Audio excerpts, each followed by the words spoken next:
Chris Washington, a young black photographer, is heading to meet his white girlfriend Rose's family for the weekend. Before leaving, Chris asks if they know he's black. Rose insists it's not a big deal. On their drive, they hit a deer. Chris seems unsettled. A cop arrives and asks for Chris' ID, even though he wasn't driving. Rose defends Chris, forcing the cop to back off. At the Armitage estate, Chris meets Rose's parents, Dean, an overly friendly neurosurgeon, and Missy, a calm but intense psychiatrist.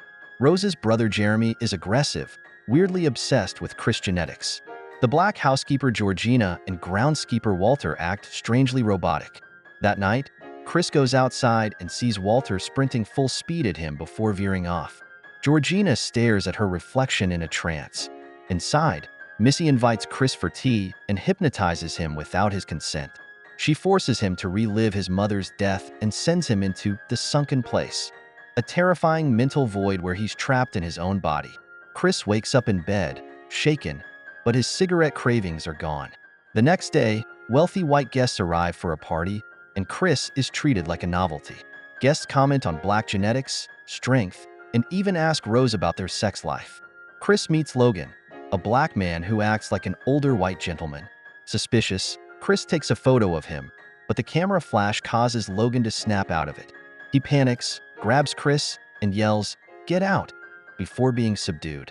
Chris tells Rod, his TSA agent best friend, who jokingly warns that rich white people might be kidnapping black folks. Meanwhile, Dean secretly holds a bingo auction, selling Chris to blind art dealer Jim Hudson. Chris, now desperate to leave, asks Rose to go, but something feels off. He sneaks into her room and finds photos of her with past black partners, including Walter, Georgina, and Logan. Realizing she's been luring people in, Chris panics, but Rose suddenly turns cold.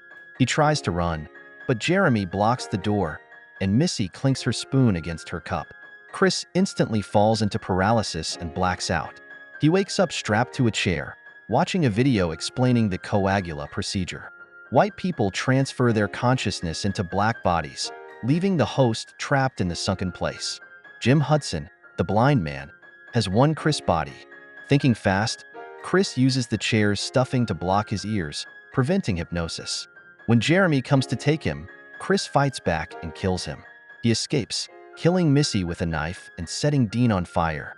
Outside, Walter tackles Chris, still under hypnosis.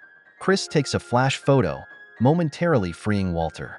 Walter grabs a rifle, shoots Rose, then turns the gun on himself. Rose, barely alive, begs Chris to stay, pretending to love him. Chris starts to strangle her but stops, unwilling to become a killer. Flashing police lights appear, making it seem like Chris is doomed. But it's Rod. He arrived just in time to save him. Chris gets in the car, in shock, as they drive away. Rod sums it up, "I told you not to go in that house."